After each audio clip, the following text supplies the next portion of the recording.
call him MSV Neeraj, and our colleagues, and even the young lawyers spreading across different offices of this particular, under the purview of this particular court, and my close friends and colleagues, even our office staff, very afternoon. Actually, I told the very little bit time before our senior has come, Sagar sir has come.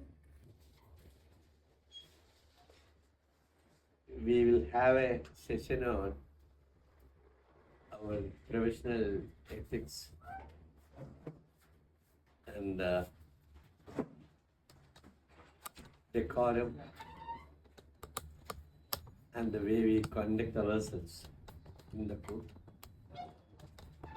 our way of addressing the do's and don'ts, small things. And probably to be better, instead of sermonizing, I thought I could share some of my own personal experiences over the years, lasting, as said, for nearly 5 decades plus.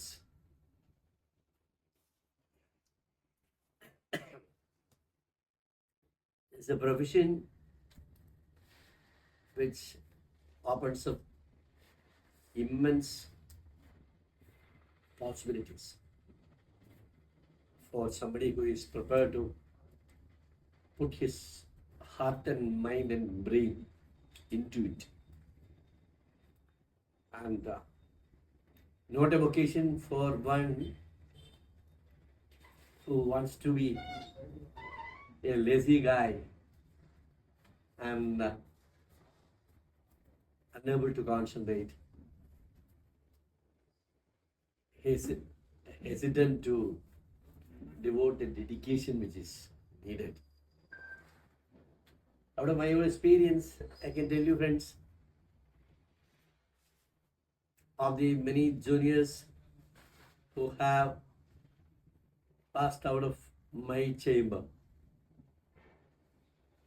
every one of them who had the mindset to study, to work hard and take pains, അവരാരും പാറപ്പുറത്ത് വീണ വിത്തുകളായിട്ടില്ല. And some of the youngsters, maybe due to various personal problems and other issues and all, who had to fritter away and they had to leave the profession for better occasions, taking employment or going for some business and all that, and having a big life. But those who had spent time, as I said, with dedication and involvement, many of them are leaders of the bar into which they have migrated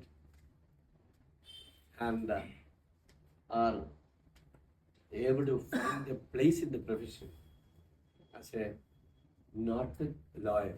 Some of them, as I said, leaders, some of them have established their identity as an efficient lawyer. So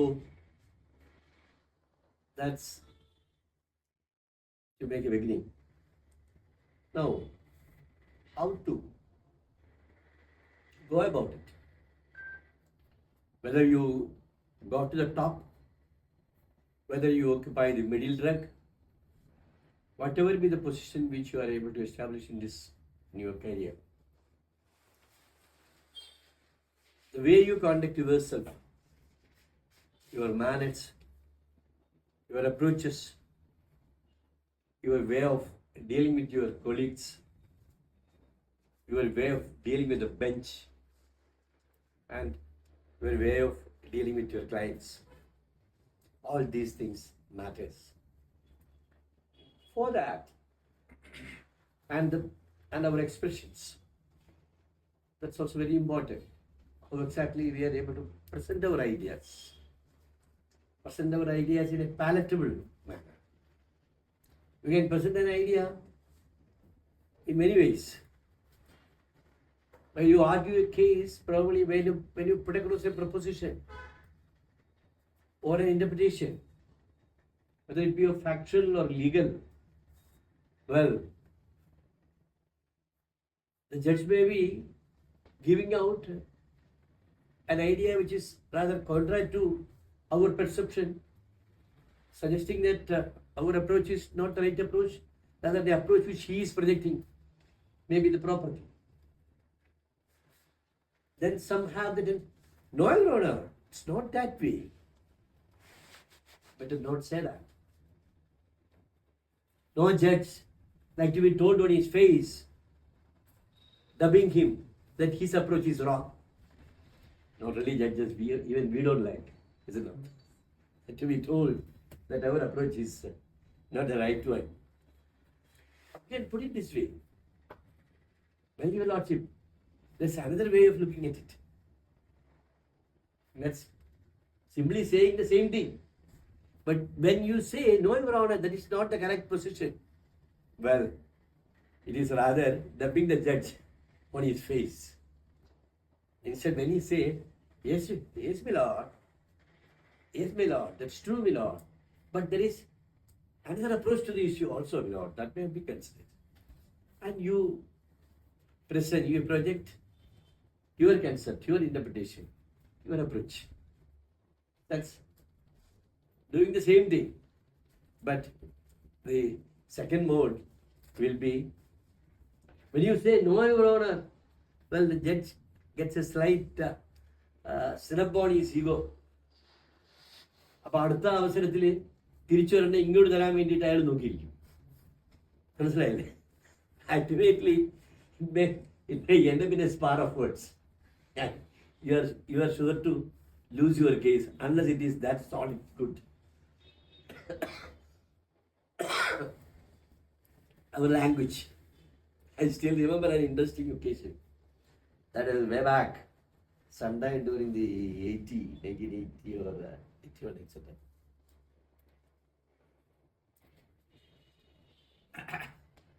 A lawyer, in his case was called, stood up. The judge inquired, well, what happened? He had issued a granted an interim relief of some momentum, some an order which has had a propensity to create some confusion in a situation. So what happened? And the lawyer stood up and he said, Your Honor's order was a useless order. I was shocked.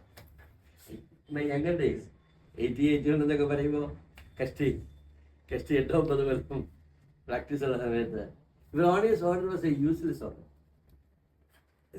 The judge was aghast. What happened? What happened? What he meant was that the order has practically become infructuous. ഈ സാഹിബിന്റെ ഭാഷ ഉണ്ടാക്കുന്ന ഒരു കുഴപ്പമാണ്. അതിനെ പറഞ്ഞു വെച്ചത് it was useless ആണ്. അപ്പോൾ ജഡ്ജ് അദ്ദേഹം ഒരു good minded person, mister Shankara Kanakan. ഞങ്ങളുടെ ആദ്യത്തെ രണ്ടാമത്തെ ആദ്യത്തെ ഇല്ലായിരുന്നു ശങ്കര കനകൻ. അപ്പൊ അദ്ദേഹത്തിന് മനസ്സിലായി. And the man who said that, the lawyer who said that, he retired as a district judge later. He is a hard-working man and he retired as a district judge. അപ്പോൾ നമ്മുടെ ഭാഷ, പിന്നെ നമ്മൾ the way we conduct ourselves, നമ്മളുടെ ഇരിപ്പും നടപ്പും നിപ്പും എല്ലാം ശ്രദ്ധിക്കണം.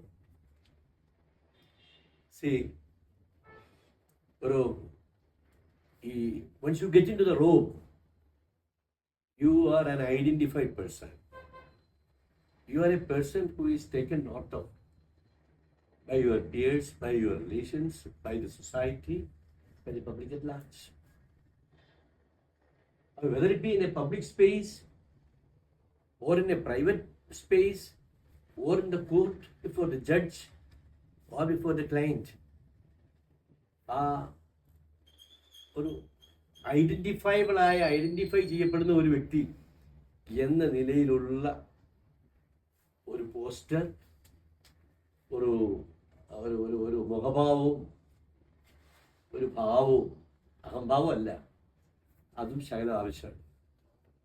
when we deal with our clients, when we deal with others in society everywhere. കഴിഞ്ഞ ദിവസം എൻ്റെ ഒരു സ്നേഹിതൻ പറഞ്ഞു, കുറച്ച് വേറൊരു ബാറിലെ കുറേ യങ്സ്റ്റേഴ്സ് ഓഫീസിൽ നല്ല തിരക്കുള്ള ഓഫീസ് നോക്കിയാൽ വന്നു. പുതിയ യങ്സ്റ്റേഴ്സ് ധാരാളം പേര് ഇപ്പോൾ പ്രൊഫഷനിലേക്ക് വരുന്നു. പറഞ്ഞു വർക്കിലെ ഒത്തിരി യങ്സ്റ്റേഴ്സ് വന്ന് കൂടുന്നുണ്ട്, ഞാൻ ആരെയും ഡിലേ ചെയ്യാറില്ല, പക്ഷെ ഇപ്പോഴും കോളേജ് പിള്ളേരാണെന്നാണ് വിചാരം. അതായത് ആ ചേഞ്ച്, കോളേജ് പിള്ളേരാകുമ്പോൾ ചെയ്യുന്ന കാര്യങ്ങളെല്ലാം നമുക്ക് ലോ കോളേജിൽ പിള്ളേരായിട്ട് നടക്കുമ്പോൾ ചെയ്യുന്ന കാര്യങ്ങൾ നമുക്ക് പ്രൊഫഷനിലേക്ക് കയറുമ്പോൾ സാധിക്കില്ല. പലതും നമുക്ക് ഒഴിവാക്കേണ്ടത് ഒഴിവാക്കണം. അപ്പോൾ എന്ത് പറ്റിയെന്ന് ചോദിച്ചപ്പോഴാണ് ഒന്നുമില്ല, അവർ ചിലപ്പോൾ ഉച്ചയ്ക്ക് ഉണ്ണാൻ പോണത് അവിടെ നല്ല ഫുഡ് കിട്ടുന്ന കള്ള് ഷാപ്പുണ്ട്, സോ എന്താ ഇപ്പം പറയുക കുട്ടികളാ, എന്താ പറയുക എന്ന് എന്നോട് ഈ നെക്സ്റ്റ് ആസ്പിറേഷൻ പറഞ്ഞിട്ട് ഞാൻ ഓർമ്മിക്കുക. So there are things which we are not suppose to, നമ്മുടെ വാക്കിലും നോട്ടത്തിലും പ്രവൃത്തിയിലും നമ്മൾ പാലിക്കേണ്ടതായിട്ടുള്ള മിതത്വം, പാലിക്കേണ്ടതായിട്ടുള്ള ഒരു സംയമനം, നമ്മുടെ കമൻറ്റുകളിൽ നമ്മൾ പാലിക്കേണ്ടതായിട്ടുള്ള, നമ്മളെ ഒരു സ്മോൾ ടോക്കിൽ നമ്മൾ പറയുന്ന വർത്തമാനങ്ങൾക്ക് പോലും ഒരു പരിധിയിൽ കവിഞ്ഞു പോകാൻ പാടില്ലാത്ത വിധത്തിൽ നമ്മൾ നമ്മളെ തന്നെ കൊണ്ട് നടക്കണം.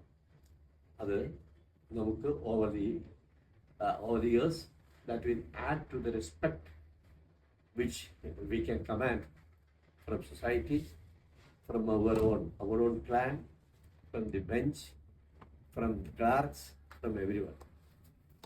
പിന്നെ കോടതിയിലെ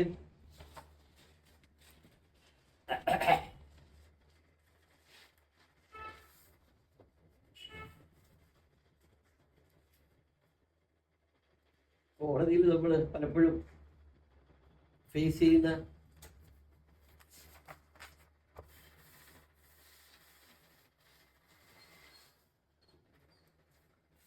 ഒരു situation, how to catch the attention of the judge. നമ്മൾ ഒരു കാര്യം പ്രസന്റ് ചെയ്യുമ്പോൾ mind you, they are practically very busy. Case list എടുത്തു വെച്ചിരിക്കുന്നത് കാണും, അവിടെ കാണും, ഇവിടെ കാണും. They are also in some tension to see that every matter is finished as far as possible at the earliest and get on to the other matter. They are under pressure, some pressure. അപ്പം അതിനിടയിലാണ് നമുക്ക് ഇച്ചിരി പരത്തി പറഞ്ഞാലേ ശരിയാവുള്ളൂ എന്നുള്ള case കാണും. ചുരുക്കി പറഞ്ഞാൽ തീർക്കാം, പെട്ടെന്ന് നമുക്ക് പറഞ്ഞ് തീർക്കാവുന്ന സംഗതികൾ കാണും. അപ്പോൾ how to catch the attention of the judge to the live point which we want to sink in his mind. That's the most important thing about your presentation, the art of presentation. Especially when you are moving for an interim relief. No judge will be interested to see you read through the affidavit or the plain and the detailed narration. നമുക്ക് സാധിക്കത്തില്ല. The judge will sure to lose his patience. ഞാനിപ്പോഴും ഓർക്കും ആ ഒരു instance. എൻ്റെ vacation court എന്ന് പറഞ്ഞാൽ ഏതാണ്ട് 85-87 കാലത്താണ് ഈ വെക്കേഷൻ കോർട്ട് ജില്ലാ കോടതിയിലേക്ക് വരുന്നത്. അങ്ങനെയൊക്കെ ആരംഭകാലത്ത് vacation court is only in the high court. ഹൈക്കോടതിയിൽ ആഴ്ച 2 ദിവസം വെക്കേഷൻ സിറ്റിങ്. എല്ലാ കോടതികളെല്ലാം ഫ്രീ ആണ്. സബ് കോടതികളെല്ലാം ഫ്രീ ആണ്, സ്പെഷ്യൽ കോടതികളൊന്നുമില്ല. സോ പ്രാക്ടിക്കലി വൺസ് ഈ 1.5 മാസം വെക്കേഷൻ എന്ന് പറയുന്നത് we all use to have a pukka vacation. ഇന്നിപ്പോൾ വെക്കേഷൻ എന്ന് പറയാവുന്നേ ഉള്ളൂ. Every office will have to remain open. അപ്പം അന്ന് there is a matter of one of my clients. I had ഞാൻ ഹൈക്കോടതിയിൽ അപ്പീൽ ചെയ്ത് തുടങ്ങിയ കാലമല്ല. അപ്പോൾ I had engaged A lawyer. അപ്പോൾ ഇച്ചിരി സ്റ്റേക്കുള്ള മാറ്ററാണ്. അപ്പോൾ വെറുതെ ഇരിക്കുക. അപ്പോൾ സാറും കൂടെ വാന്ന് പറഞ്ഞ് കക്ഷി എന്നെയും കൂടെ ഹൈക്കോടതിയിൽ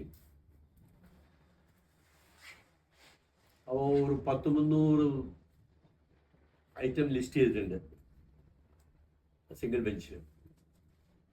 എഴുന്നേറ്റ് നിൽക്കുന്ന വക്കീലിന് 1 മിനിറ്റ് 2 മിനിറ്റ് 3 മിനിറ്റ് ദയച്ച് കിട്ടുന്ന സബ്മിഷൻ നടത്താനുള്ള ഇതില്ല. അതിനു മുമ്പ് കേസിങ്ങനെ താഴേക്ക് തള്ളി കേസൊക്കെ മാറി മാറി പോയിക്കൊണ്ടിരിക്കും. അപ്പം ഞാൻ ഓർത്തു, പഠിച്ച ഇതിനിടയ്ക്ക് എങ്ങനെ ഒരു കാര്യം നടത്തിയെടുക്കും എന്നൊക്കെ ഇങ്ങനെ അത്ഭുതപ്പെട്ടിരിക്കുന്നു. അപ്പോൾ ഒരു കേസ് വിളിച്ചു. One lawyer stood up and he made a submission. Your Lordship, that's a very urgent matter. In a public office, there is a struggle for grabbing chair. One incumbent who is posted there is trying to take the chair. The other man occupying the chair is trying to defend it. And all in public gaze. It's creating a very bad scene in a public office.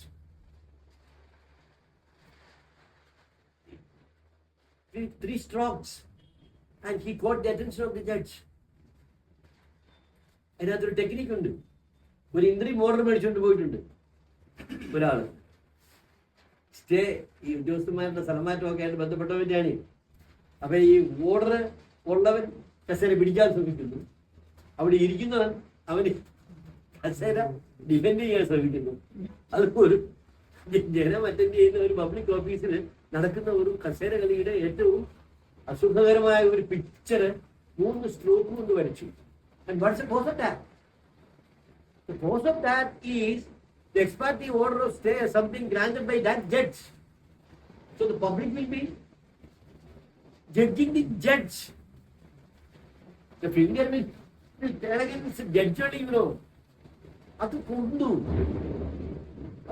Correct സ്ഥാനത്ത് 1 minute പുള്ളി ഇങ്ങനെ നോക്കി അപ്പം തന്നെ what's a matter.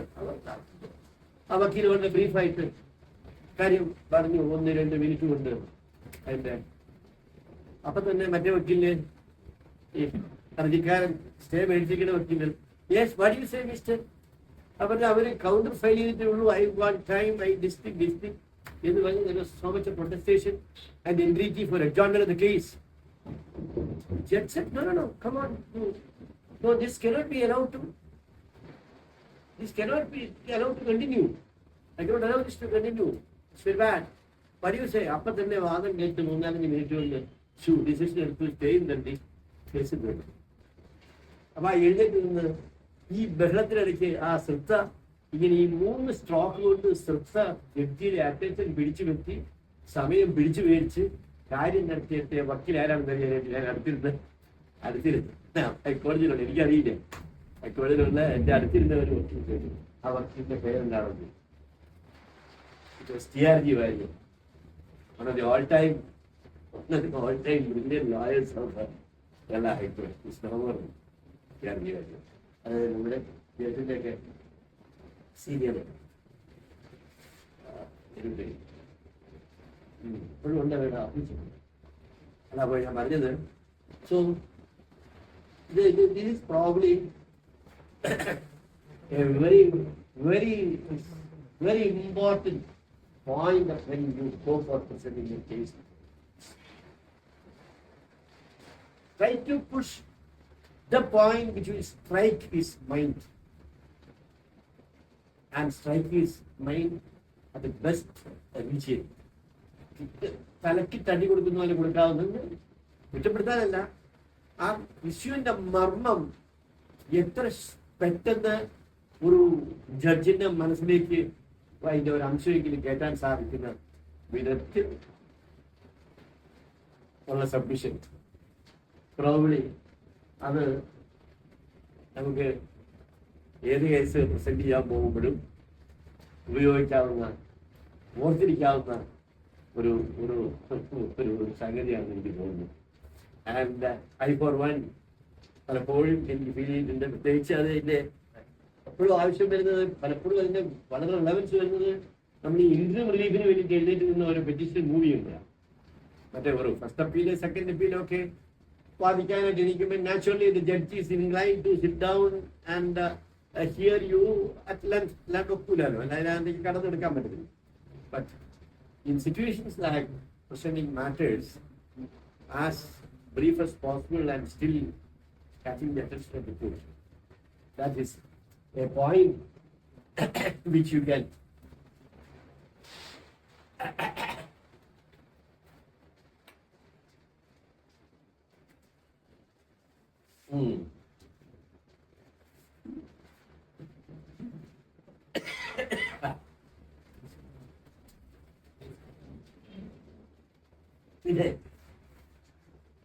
another thing I would like you to remind,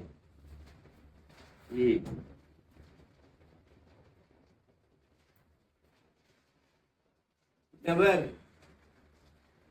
criticize your judge. Never criticize your judge even when your case is lost. അത് പറഞ്ഞിട്ട് കാര്യമില്ല. Even the best of lawyers, they also lose many cases. Nobody can rise up in the profession winning all the cases you file. അതിന് discouraged ആകേണ്ടതോ discouraged ആകേണ്ടതോ ഒരു കാര്യമില്ല. അതൊന്നും സാധിക്കില്ല. അപ്പോൾ ഈ ഒരിക്കല് ഈ വക്കീലന്മാര് ജഡ്ജിമാരെ വിമർശിക്കുക എന്ന് പറഞ്ഞു കഴിഞ്ഞാല് അതിന് പല അപകടമുണ്ട്. നമ്മുടെ ഈ വിമർശനങ്ങൾ ആരൊക്കെ കേൾക്കുന്നു, ആരുടെയൊക്കെ ചെവിയിൽ അത് എത്തുന്നു എന്ന് നമുക്കറിയാനൊരു മാർഗമില്ല. ജഡ്ജിമാരുടെ ഒത്തിരി വിവരക്കേടുകൾ കാണും, തെറ്റായ വിധികൾ കാണും, മണ്ടത്തരം പിടിച്ച വിധികൾ കാണും. ഇതെല്ലാം ധാരാളമായിട്ടുണ്ടാവും. ഇതെല്ലാം take it on our straight. അപ്പൊ അതിനെ വെച്ചിട്ട് നമ്മൾ വളരെ മോശമായിട്ട് ജഡ്ജിമാരെ പറ്റിയൊക്കെ പറയുക എന്ന് പറയുന്നത് അത് നമുക്ക് അൾട്ടിമേറ്റ്ലി നമുക്ക് ഗുണമൊന്നും ഉണ്ടാവുകയില്ല, ദോഷങ്ങൾ ധാരാളം വരുവച്ചു. So your case may be, you can lose your case on so many grounds. One, your case may be inherently, your client's case may be inherently weak. രണ്ട്, അതിന്റെ ട്രയലിൽ വരുമ്പോഴത്തേക്കും probably our own client may have made it mayhem by his blabbering in the box. പിന്നെ the law may change against you. പല വിധത്തിൽ അത് സംഭവിക്കാം. പിന്നെ ഒരു കാര്യവും കൂടിയുണ്ട്, ഈ കക്ഷിയുടെ മുജ്ജന്മഭാവം കൊണ്ട് ചിലപ്പം കേസ് പോകും. ഞാൻ എൻ്റെ കൊളീഗ്സിൻ്റെ അടുത്ത് ശിശുമാരുടെ അടുത്തൊക്കെ ചിലപ്പോൾ പറയാറുണ്ട്, ശരി, നീതി ചെയ്യാൻ മനസ്സുള്ളവര് നീതി വാങ്ങിച്ചു കൊടുക്കാൻ നമുക്ക് എളുപ്പമായിരുന്നു. അനുഭവം, നീതി ചെയ്യാൻ മനസ്സുള്ളവര് അവന് നീതിക്ക് വേണ്ടിയിട്ട് നമ്മൾ ഫൈറ്റ് ചെയ്യുമ്പോൾ നമ്മൾ we find that fight is rather easy. അതില്ലാത്തവന്റെ ചില കേസിൽ നമ്മൾ എത്ര ആഞ്ഞു പിടിച്ചാലും അവന്റെ ആ കേസ് ഒരുപക്ഷെ അവൻ ജയിക്കേണ്ട കേസായിരിക്കാം, പക്ഷെ പലപ്പോഴും അതിങ്ങനെ ആഞ്ഞു പിടിച്ചാലും നമ്മുടെ കയ്യിൽ നിന്ന് സ്ലിപ്പ് ചെയ്ത് പോകുന്നതാണ്. ഒരിക്കൽ ഇവിടെ സബ് കോടതിയിൽ ഞാൻ നടത്തിയ ഒരു കേസ് നടത്തി ഞാൻ തോറ്റു. അപ്പൊ ഇപ്പോഴും ആ കേസ് കൂടി ഉണ്ട്, കൂടി ഉണ്ടെന്ന് തോക്കാൻ ഒരു കാര്യം എന്ന് പറയുന്നത് എന്നെ വാദിഭാഗത്തിന് തെളിവ് കഴിഞ്ഞിട്ട് ഞാൻ എന്റെ പ്രതിയെ അന്ന് കയറ്റാൻ നേരുണ്ടായിരുന്നില്ല വാസ്തവത്തിൽ. അപ്പം സമയം ഡിഫൻസ് എവിഡൻസിന് വേണ്ടിയിട്ട് അങ്ങ് മാറ്റാം എന്ന് വിചാരിച്ചിരുന്നു. അപ്പൊ ജഡ്ജിക്ക് വേറെ വർക്ക് ഉണ്ടായിരുന്നില്ല സബ്ജക്റ്റ്. വാദി തെളിവ് തീർന്നെന്ന് പറഞ്ഞു കഴിഞ്ഞപ്പോൾ പ്രതി അവിടെ മുഴുവനോടെ നിൽപ്പുണ്ട് എൻ്റെ കക്ഷി. ഞാൻ കയറ്റിക്കോ എന്നായി സബ്ജക്ട്സ്. ഞാൻ പറഞ്ഞു ഇല്ല, I want some time, you will have it tomorrow or day after എന്ന് പറഞ്ഞു. ഇവിടെ പിടിച്ച് കയറ്റുക തന്നെ നിൽക്കുന്നത്. എന്നായി ഗോപാലകൃഷ്ണൻ അത് വേറെ വലിയ കുഴപ്പമില്ല, ഏതാണ്ടൊക്കെ പറഞ്ഞു കൊടുത്തിട്ടുണ്ട്. ശരിയാകും, കയറി നിന്നു. അപ്പോൾ ഒരു ഒറ്റയും ഒരു ഏലത്തോട്ടവും ഒക്കെ ആയിട്ട് ബന്ധപ്പെട്ടിട്ട് ബന്ധപ്പെട്ട സംഘം ഇവനെ വിസ്തരിച്ച് വന്നു കഴിഞ്ഞപ്പോൾ മറ്റേ വക്കീൽ ക്ലോസ് വിസ്തരിച്ച് വന്നു കഴിഞ്ഞപ്പോൾ ഇറ്റ് ഇസ് ബ്രോട്ട് ഔട്ട്. ഇയാള് കുട്ടനാട്ടിൽ നിന്നോ മറ്റേ ഹൈറേഞ്ചിൽ കുടിയേറിയതാ. ഇപ്പൊ ഏതാണ്ട് 19 ഏക്കർ ഏലത്തോട്ടമുണ്ട്. ഈ മണ്ടൻ ചോദിച്ചു പിടിച്ച് വന്നപ്പോഴത്തേക്ക് ഇവൻ ബ്ലേഡാണെന്ന് മനസ്സിലായി. എന്റെ വായിൽ നിന്ന് വേണ്ടാത്ത എല്ലാം വന്നു. അപ്പോ ഈ ഒരു വാദിയുടെ പ്രോപ്പർട്ടിയാണ് ഇവന്റെ കയ്യിൽ ഇരിക്കുന്നത്. അപ്പൊ ആകെപ്പാടെ നമ്മുടെ കക്ഷിയുടെ ഇമേജ് വളരെ ഷ്രിങ്ക് ചെയ്തു പോകുന്ന വിധത്തിലായി മൊഴി. Though legally in fact the case is rather good for us. അപ്പൊ തള്ളി ഞാൻ കൊണ്ട് ഫസ്റ്റ് അപ്പീലിന് നോ ലെസർ പേഴ്സണലായി കെ ബാലസുബ്രഹ്മണ്യം PKB സുപ്രീം കോടതി ജഡ്ജായിട്ട് പിന്നീട് വിരമിച്ച K Balasubramaniam, justice K Balasubramaniam. അദ്ദേഹം TS വെങ്കടേശ്വരയ്യർ എന്ന് പറയുന്ന ഹൈക്കോടതിയിലെ എക്കാലത്തെയും മികച്ച സിവിൽ ലോയറുടെ കൂട്ടത്തില് വർഷങ്ങളോളം ഇരിക്കുന്ന both of them were almost seniors to me in my younger days. ഒരുമാതിരിയുള്ള കാര്യങ്ങളിലെല്ലാം ഞാൻ ഉപദേശം തേടുന്നതും എൻ്റെ അപ്പറേറ്റ്സ് ആയിട്ടുള്ള മാറ്റേഴ്സ് ഒത്തിരി നടത്തുന്നു. വെങ്കടേശ്വര അയ്യർ സ്വാമി, ബാലസുബ്രഹ്മണ്യമൊക്കെയാണ്. അപ്പൊ ഞാൻ കൊണ്ട് PKB എടുത്ത് ബാലസുബ്രഹ്മണ്യം എടുത്ത് കൊടുത്തു. ആ ശരി, ഫയൽ ചെയ്തു. അഡ്മിഷൻ വന്നപ്പോ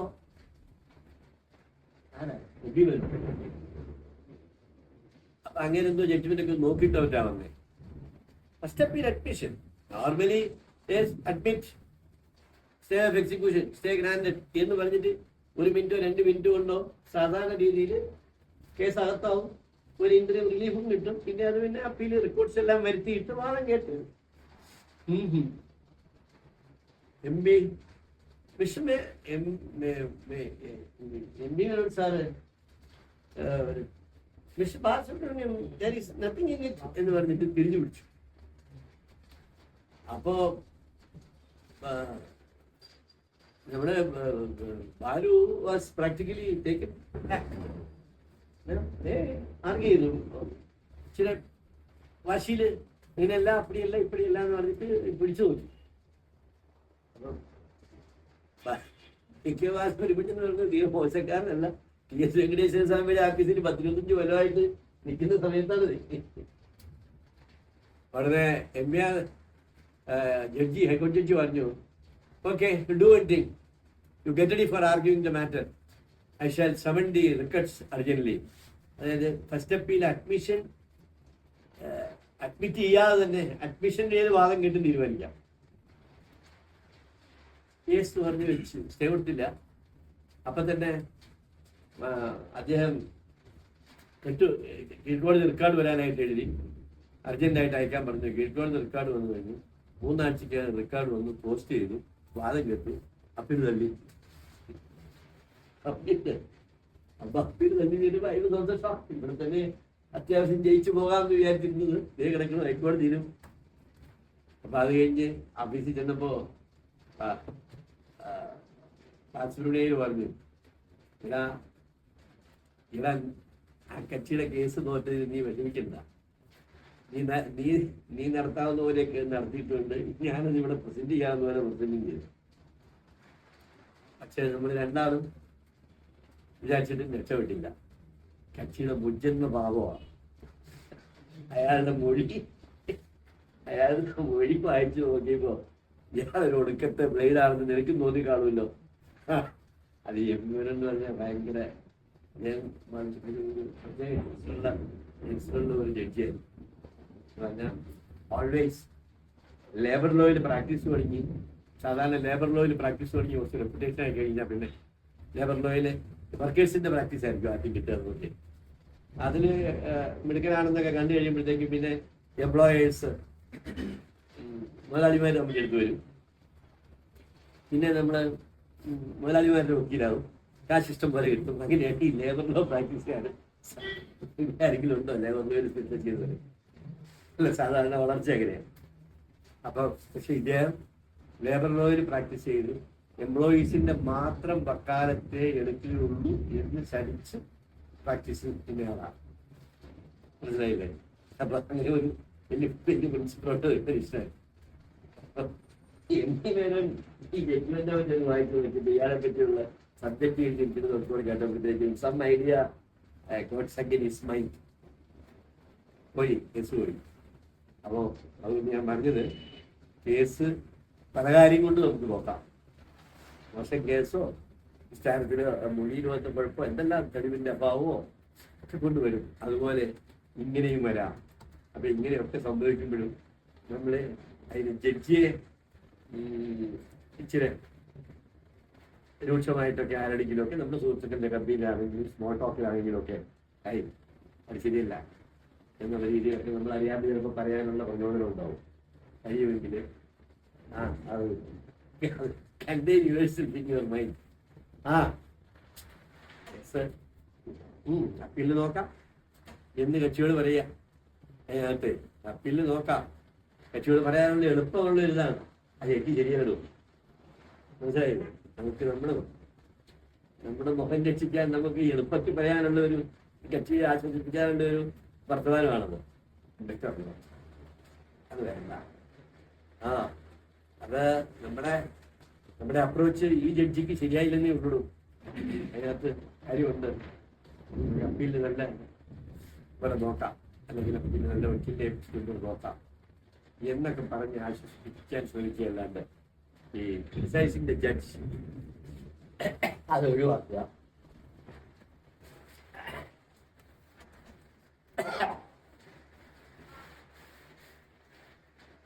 പിന്നെ ഈ എല്ലാ ജഡ്ജിമാരും ഓർമ്മിക്കാം, എല്ലാ ജഡ്ജിമാരും ഒരേപോലെയുള്ള ഹൃദയവിശാലതയൊന്നും ഉള്ളവരായിക്കൊള്ളുന്നില്ല. നമ്മളുടെ ഇത്തരത്തിലുള്ള ടോക്കൊക്കെ ആരുടെയെങ്കിലും ഒക്കെ ചെവി വായി മറിഞ്ഞത് വാക്കോരണി മറിഞ്ഞു വന്നു അതാ ഒരു ഓഫീസിന്റെ അടുത്ത് എത്തിക്കഴിഞ്ഞാൽ അത് നമുക്ക് നമ്മുടെ പ്രൊഫഷൻ നമുക്ക് വളരെ വലിയ ദോഷം ചെയ്യാം. എനിക്ക് ഈ MC ചെക്ലയെ പറ്റിയിട്ട് പാൽക്കിവാല പറഞ്ഞ ഒരു സംഭവമുണ്ട്. ഈ ജഡ്ജിമാരെ പറ്റിയിട്ട്, ജഡ്ജിമാരുടെ മഹാമനസ്കിനെ പറ്റിയിട്ട്. MC ചെക്ല റിട്ടയർ ചെയ്തതിന് ശേഷം അദ്ദേഹത്തിന്റെ കാലശേഷം അദ്ദേഹത്തിന്റെ ഒരു സ്റ്റാച്യു ബോംബെ ഹൈക്കോടതിയുടെ മുമ്പിലൊക്കെ ഉണ്ടായി, ജസ്റ്റിസ് ചെക്ല. അപ്പൊ അതിന്റെ ബ്യൂട്ടിയിൽ പ്രചരിക്കുമ്പോൾ പാൽക്കിവാല ഒരു സംഭവം ചെക്ലയെ പറ്റി പറഞ്ഞത് ഞാൻ എവിടെയോ വായിച്ചു ഓർമ്മിക്കുക. പറഞ്ഞു, ചെക്ലയുടെ കോടതിയില്, ബോംബെ ഹൈക്കോടതിയിലെ MC ചെക്ലയ്ക്കെതിരെ ആ കോടതിയിൽ തന്നെ പ്രാക്ടീസ് ചെയ്യുന്ന ഒരു അത്ര സ്വീകരണമല്ലാത്ത ഒരു വക്കീല് ഒത്തിരി ദുരാരോപണങ്ങളും ഒക്കെ പക്ഷെ വ്യക്തിപരമായിട്ടൊക്കെയുള്ള ആരോപണങ്ങൾ ഉന്നയിച്ചുകൊണ്ട് ഒരു OP എന്തോ ഫയൽ ചെയ്തു. അതിനുശേഷം ആ വക്കീല് ചെക്ലയുടെ കോടതിയിൽ ഹാജരാവാൻ വേറൊരു മാറ്ററിൽ പ്രിപ്പയർ ചെയ്യുന്നതാണ്. അപ്പോ പാൽക്കിവാല പറയുന്നത്, Mr. Chakla gave him the same courteous treatment as any other lawyer appearing in the court gets from him. അതേപോലെ ട്രീറ്റ് ചെയ്ത് അയാളുടെ കേസ് കൈകാര്യം ചെയ്തു. അദ്ദേഹത്തെ പറ്റി പ്രസംഗിച്ചത് എഴുതിയാണ് വായിക്കുക. അപ്പൊ അതുപോലെ എല്ലാവരെയും എല്ലാ ജഡ്ജിമാരും MC ചെക്ലയുടെ അത്രയും വിശാലതയൊന്നും നമ്മളോടൊന്നും കാണിച്ചോളന്നില്ല എന്ന് ഓർമ്മിക്കുക.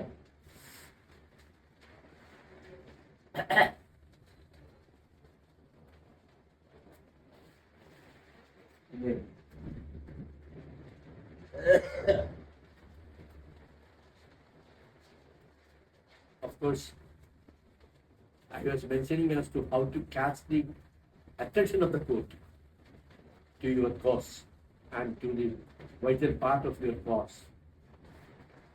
അതുപോലെ തന്നെ പ്രധാനമാണ്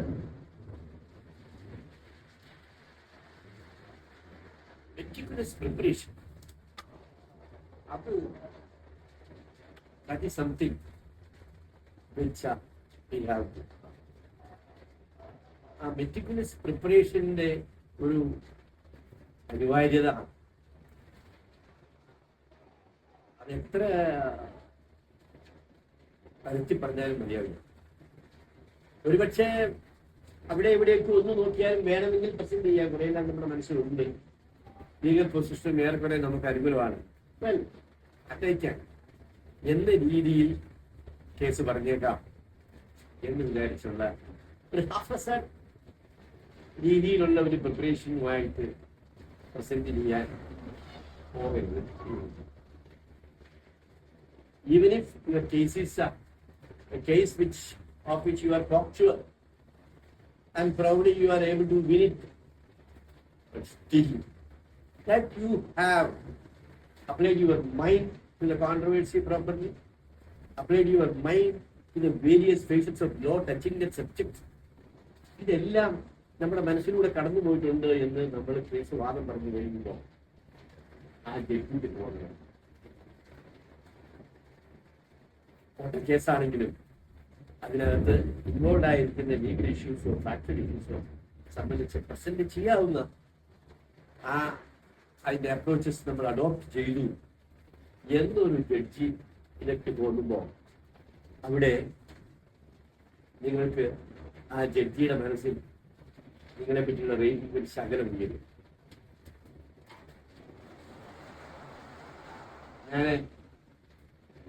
ഞാൻ പ്രാക്ടീസ് തുടങ്ങിയത് കോട്ടയം ബാറിന്റെ വളരെ പ്രഗത്ഭനായ ഒരു സിവിൽ ലോയർ ഉണ്ടായിരുന്നു. Civil lawyer Arvind Padmanabhan. എൻ്റെ സീനിയറായിരുന്നു. My senior was with him for nearly 25 years also.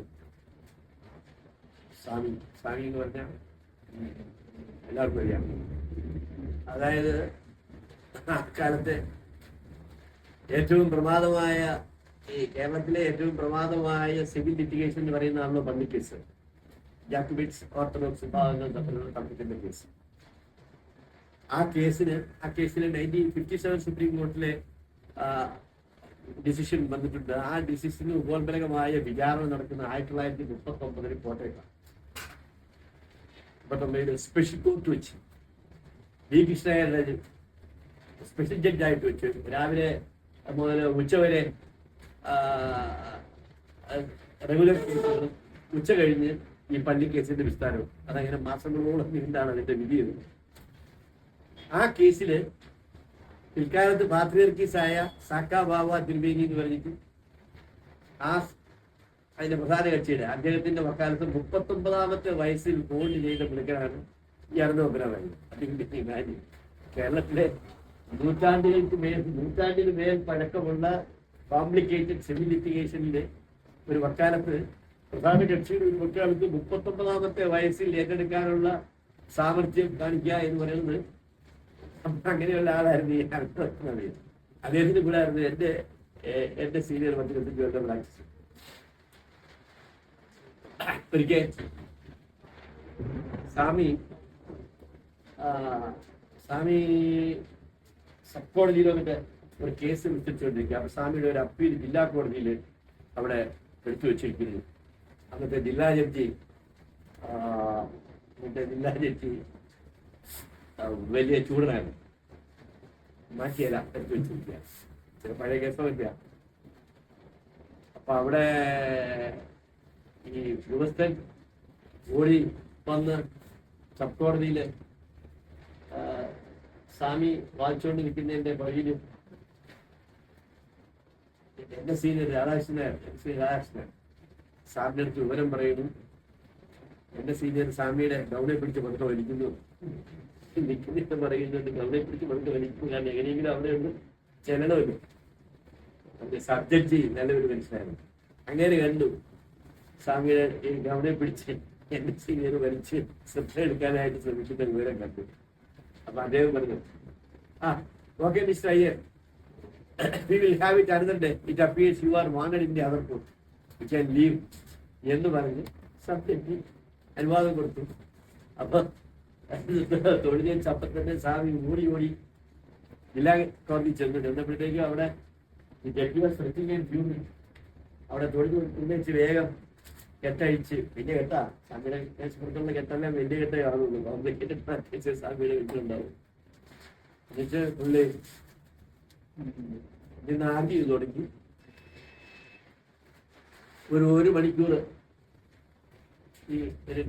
ഈ നോട്ട് കയ്യിൽ വെച്ചിട്ടുണ്ടേ ഉള്ളൂ, നോട്ടിലേക്ക് നോക്കിയിട്ടില്ല. ആ കേസിന്റെ കാര്യങ്ങളെല്ലാം പറഞ്ഞ് ഇങ്ങനെ പ്രോഗ്രാം ചെയ്തുകൊണ്ടിരിക്കുന്നത്. ഒരു മണിക്കൂറായപ്പോ ആ ജില്ലാ ജഡ്ജി എന്തോ ഒരു ഫാക്ച്വൽ മാറ്ററിന് ഒരു കൊറി ഇങ്ങോട്ട് ചോദിച്ചു.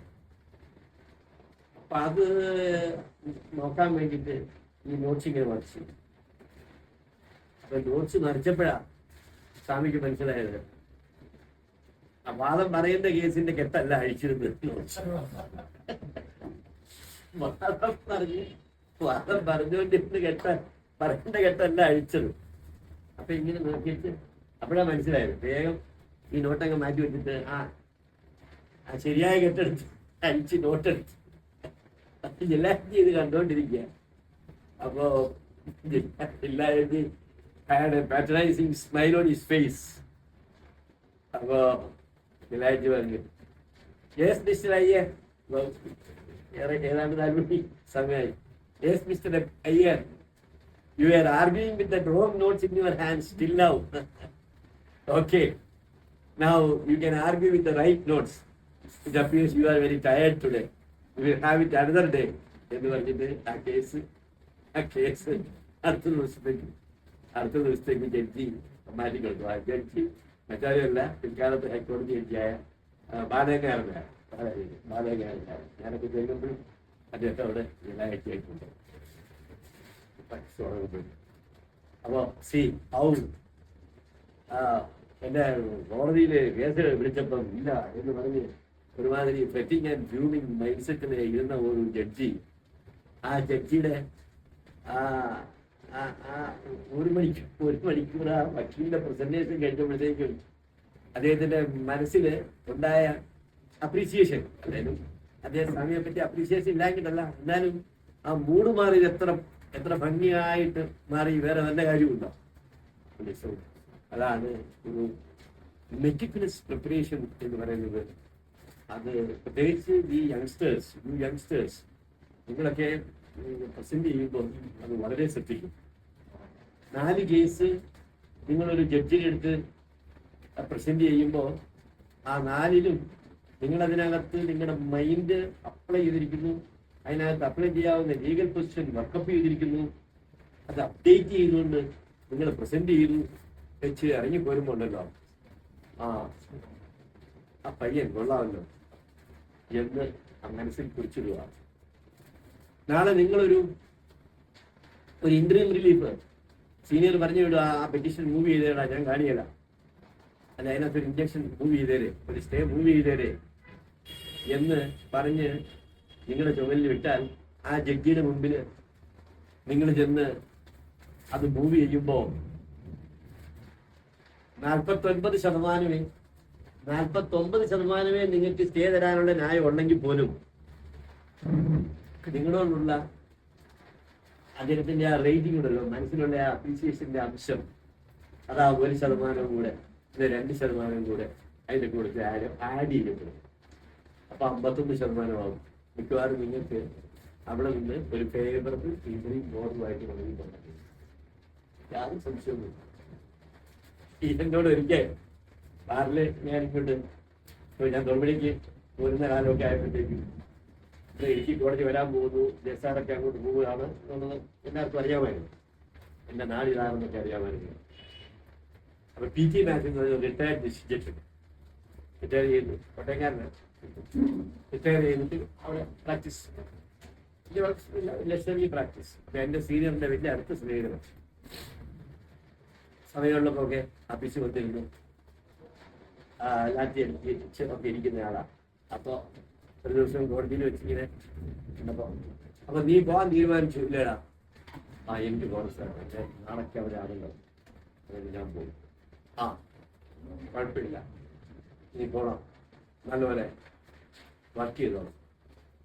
ഒരു കാര്യം ഓർത്തോണം, ഒരിക്കലും ഒരു ജഡ്ജിയോടും വഴക്കുണ്ടാക്കാൻ പോയിട്ട് എനിക്ക് 10-15 ഡയറക്റ്റായിട്ട് ഡിസിഷൻ സെലക്ഷൻ കിട്ടിയ ഹൈക്കോടതി കയറുന്ന ആളാണ്. ഹൈക്കോടതി ജസ്റ്റ് മിസ്ഡാണ്. ഒരു ഡിസ്ട്രിക്ട് ജഡ്ജായിട്ട് ഒരു 10-15 കൊല്ലത്തെങ്കിലും സർവീസ് ഒക്കെ അനുഭവസമ്പത്തുള്ള നല്ല ഒരു മനുഷ്യനാണ്. ഒരിക്കലും വഴക്കുണ്ടാക്കാൻ പോകുന്നത്. എന്നിട്ട് പറഞ്ഞു, എടാ ഞാൻ മഞ്ചേരിയിലെ ജില്ലാ ജയിലിരിക്കുമ്പോൾ കോഴിക്കോട് ബാറിൽ നിന്നും തലശ്ശേരി ബാറിൽ നിന്നൊക്കെ ഒരു വക്കീലന്മാർ വന്ന് ഒരു മാച്ചൊക്കെ പ്രസന്റ് ചെയ്തിട്ട് പോകുന്നു. അപ്പോൾ the way in which they present matters, meticulous preparation, placing all authorities and addressing on all the facets of the controversy. അയാൾ വാദം കഴിഞ്ഞ് പോകുമ്പോൾ അയാളുടെ മതം എനിക്കറിയാൻ മേലെ, അയാളുടെ ജാതി അറിയാൻ മേലെ, അയാൾ എവിടെ നിന്നൊന്നും ഒന്നും എനിക്കൊരു പക്ഷേ അറിയില്ലായിരുന്നു. പക്ഷേ എൻ്റെ മനസ്സിൽ അയാളെ പറ്റിയുള്ള ഒരു ചെറിയ അപ്രീഷിയേഷൻ ഒക്കെ ഒരു 15 കൊല്ലം ഇരുന്ന് ജില്ലായിട്ട് ഇരുന്നത് ജഡ്ജിയുടെ വർത്തമാനമാണ് എന്നോട് പറഞ്ഞ അതേ വാചക. നാളെ അയാൾ എൻ്റെ കോടതിയിൽ ഒരു ഇൻഗ്രീം റിലീഫിന് ഒരു മാറ്ററുമായിട്ട് വന്നാൽ ചില മോശമാണെങ്കിലും ഞാൻ അതിനകത്ത് ഇൻഗ്രീം റിലീഫ് കൊടുത്തുകൊണ്ടിരിക്കും. അത് അയാളുടെ എനിക്ക് അയാളോട് പ്രത്യേക താല്പര്യം ഉള്ളതുകൊണ്ടോ എനിക്ക് ഏതെന്തെങ്കിലും ബന്ധമുള്ളതുകൊണ്ടോ ജാതിക്കാരനായതുകൊണ്ടോ മതക്കാരനായതുകൊണ്ടോ ഒന്നും ആയില്ല. ഇതാണ് judges. This is how the minds of the judges work. ഇത് ഓർമ്മ വെച്ചു. അതുകൊണ്ട് നല്ലപോലെ വൃത്തിയായിട്ട് പഠിച്ച് വഴക്കുണ്ടാക്കാതെ മര്യാദയ്ക്ക് നീ പോയച്ചാൽ മതി. You can come up in the profession എന്ന് പറഞ്ഞ് എനിക്ക് ഉപദേശം തന്നു അനുഗ്രഹിച്ച ഒരു പഠിക്കുന്ന ജഡ്ജിയുടെ കാര്യത്തിലാണ് പറ്റിയാണ്. അതുകൊണ്ട് ദാറ്റ് ഇസ് ഓൾസോ സംതിങ്.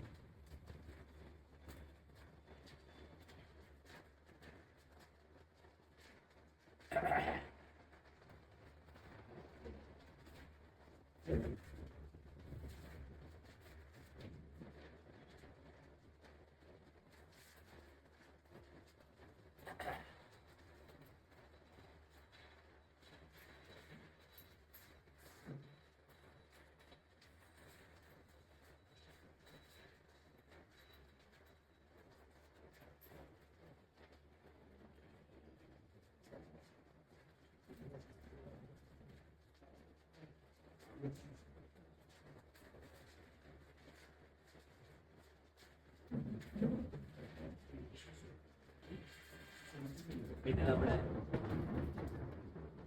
പറഞ്ഞല്ലോ ബേബി അതിന് നമ്മുടെ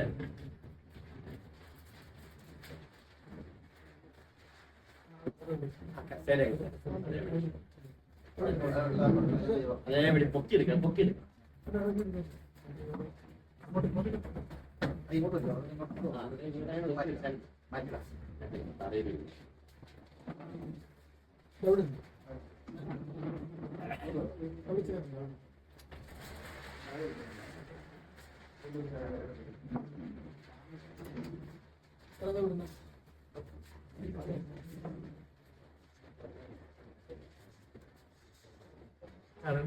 ഞാനും കഴിക്കാറുണ്ട്.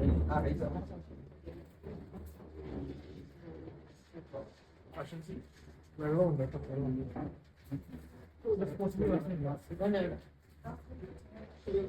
ഗ്ലാസ് മാത്രം.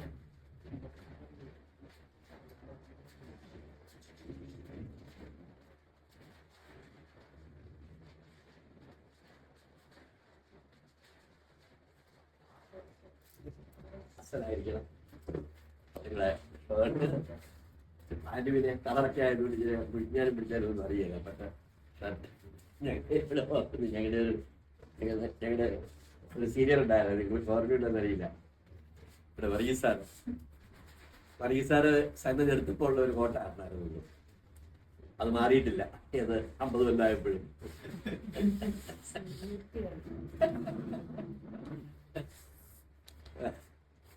സാറിന്റെ ഞങ്ങള് 81 ഇവിടെ ബാർ ഫെഡറേഷൻ, ഞങ്ങൾ ബാർ അസോസിയേഷന്റെ ആനുവൽ മീറ്റിങ്ങിന് ഞങ്ങളൊരു പ്രൈസ് വെച്ചായിരുന്നു. ബെസ്റ്റ് ഡ്രസ്ഡ് ലോയർ ഒരു അവാർഡ് കൊടുക്കുമെന്ന് പറഞ്ഞു. അപ്പൊ അതെല്ലാവരും കൂടെ അത് ഷർട്ടൊക്കെ എന്ന് പറഞ്ഞു കഴിഞ്ഞാൽ വൈറ്റാണോ അതോ അത് ചുവന്നതാണോ എന്നറിയാൻ മേലാത്തതുകൊണ്ട് അത് ഒരു ശ്രദ്ധയില്ല വേഷത്തിന്റെ കാര്യത്തിൽ. അവസാനം അത്തവണത്തെ ബാർ അസോസിയേഷന്റെ ആനുവൽ മീറ്റിങ്ങിന് ബെസ്റ്റ് ഡ്രസ്ഡ് ലോയറിനുള്ള അവാർഡ് വർഗീസ് സാറിന് പ്രഖ്യാപിച്ചു കൊടുത്തു. ഏതായാലും അത് ഫലം ചെയ്തു. വർഗീസ് സാറ് പോയിട്ട് നല്ല അസലായിട്ട് 3-4 ഷർട്ടും ഒക്കെ എടുത്ത് കോട്ടും ഒക്കെ തയ്ച്ച് വളരെ കുട്ടമ്പനായിട്ട് പിന്നെ മേടിച്ചുകൊണ്ട് വരുമായിരുന്നു. അത് വേണം. പിന്നെ ഒരു കേസും ഇല്ലെങ്കിലും വക്കീലാഫീസ് ചെയ്യുന്ന സമയങ്ങളല്ല, ഒരു കേസും ഇല്ലെങ്കിലും അന്ന് ഒരു കോടതിയിലും പോകാനില്ലെങ്കിലും രാവിലെ 11 മണിക്ക് അവിടെ മുമ്പായിട്ട് കോടതിയിൽ എത്തി ഏതെങ്കിലുമൊക്കെ കോടതിയിൽ ഇരുന്നിരിക്കണം. It's very important. ഒന്നും ഇപ്പോൾ കേസൊന്നും ഉണ്ടാവുന്നില്ല. ദാറ്റ് ഈസ് അതൊന്ന്. കഴിയുമെങ്കിൽ യങ്സ്റ്റേഴ്സ് ആർ കൺസേൺ, കഴിയുമെങ്കിൽ അവസാനത്തെ കോടതിയും പിരിഞ്ഞു കഴിഞ്ഞിട്ട് കോടതിയിൽ നിന്ന് പോരാവുള്ളൂ. 11 മണി മുതൽ 5 മണി വരെ ഏതെങ്കിലും ഒരു കോടതിയിൽ ഇരുന്ന് കാര്യങ്ങൾ കാണാനും മനസ്സിലാക്കാനും അവസരമുണ്ടെങ്കിൽ ആ അവസരം വിനിയോഗിച്ചിരിക്കണം ആദ്യത്തെ കുറച്ച് കാലം. That is my first advice to the beginners. വളരെ അത്യാവശ്യമാണ്. And that was in fact my practice also. 11 മണിക്ക് 10:45 ആകുമ്പോൾ ബാർ അസോസിയേഷനിൽ ചെന്നാൽ 11 മണിക്ക് കോടതി കയറിയാൽ ആ കോട്ടയത്തെ സിവിൽ സ്റ്റേഷനിലുള്ള കോടതികളിൽ എല്ലാ കോടതിയും ഇനി ഇറങ്ങി കഴിഞ്ഞിട്ട് 5 മണിയാകുമ്പോഴത്തേക്ക് എല്ലാവരും ഇറങ്ങുമല്ലോ. അത് കഴിഞ്ഞ് ഓഫീസിലേക്ക് പോകുന്നു. അത് വളരെ പ്രധാനമാണ്. കാരണം ഈ ഇതിനകത്ത്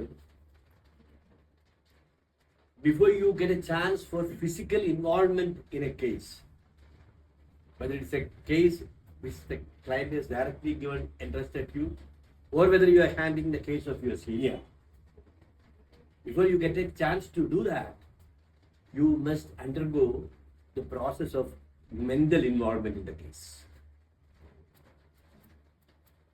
അതെന്തുട്ടാ മെന്റൽ ഇൻവോൾവ്മെന്റ് എന്ന് ചോദിക്കാം. Mental involvement in the case, നിങ്ങളുടെ ഓഫീസിലെ സീനിയേഴ്സ് നടത്തുന്ന നാളെ നടത്താനിരിക്കുന്ന കേസ് തലേ ദിവസം മേശപ്പുറത്ത് വരുമല്ലോ, ക്ലാർക്ക് എടുത്ത് വെക്കുമല്ലോ.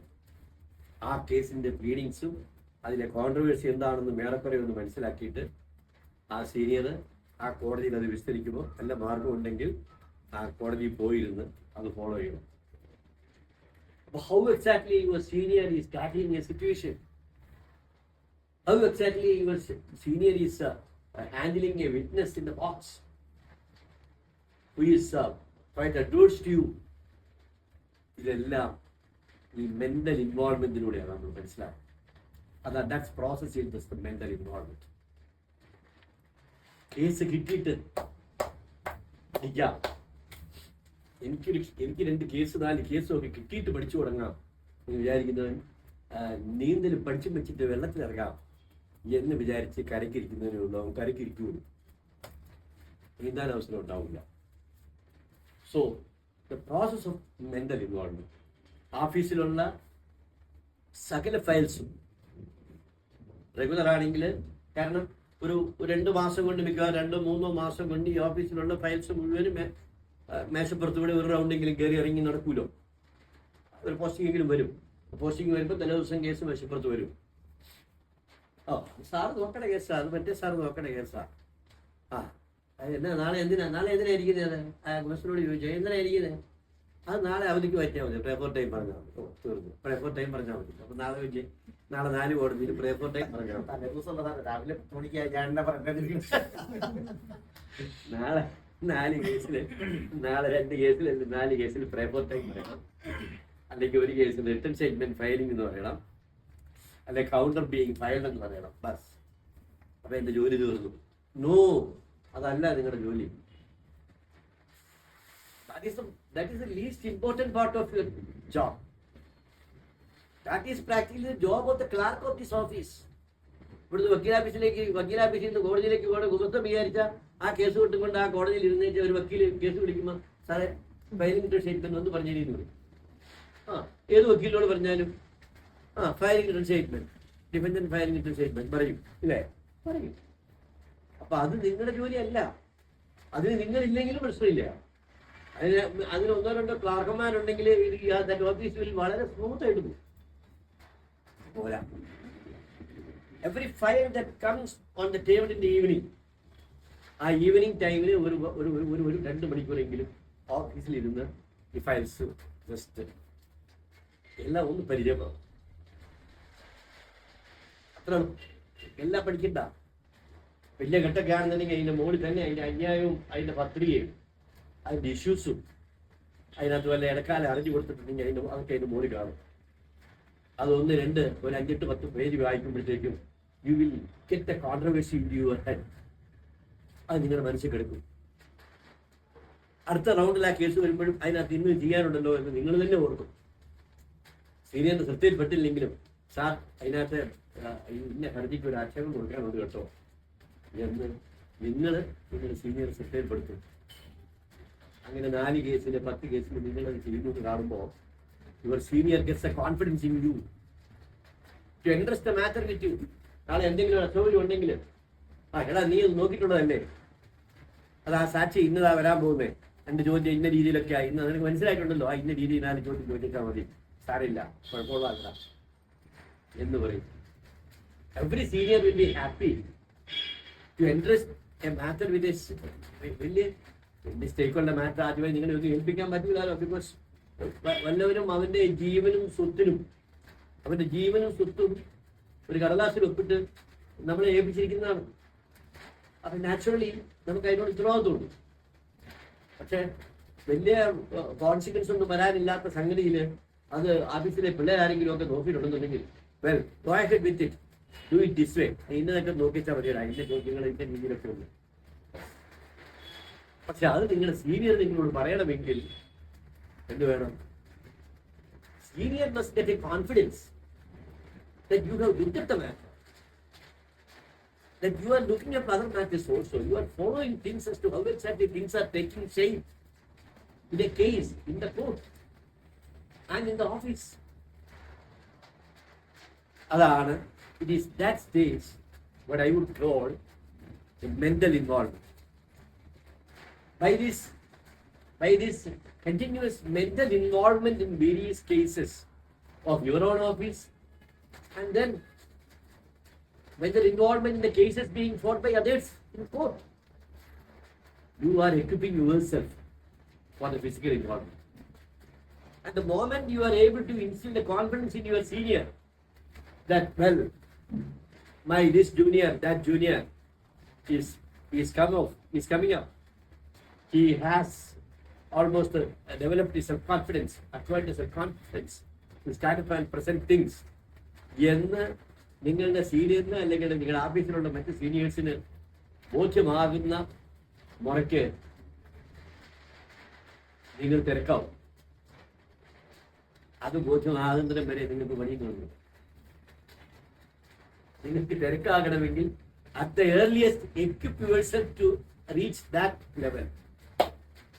അത് അതിനുമാത്രം വലിയ വിഷമമുള്ള കാര്യമല്ല.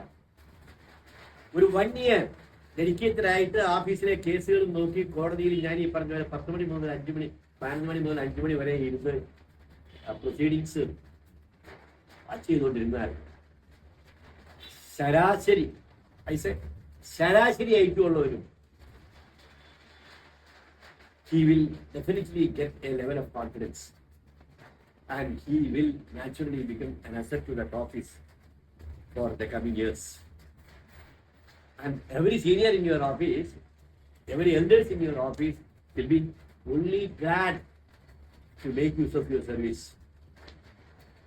അവിടെ ഇവിടെയൊക്കെ ഓടിക്കാനുണ്ടപ്പോൾ ഹാൻഡി ആയിട്ട് എടാ അവിടെ ഒന്ന് പോയേനെ ഇവിടെ ഒന്ന് പോയേനെ അത് നോക്ക് ഇത് നോക്ക് എന്ന് പറയാൻ സന്തോഷം മാത്രമേ ഉണ്ടാവുള്ളൂ. That has been my experience, my way of doing things, and I am sure that every junior who has passed through my chamber must have got. Whoever is prepared to follow the track must have got that opportunity.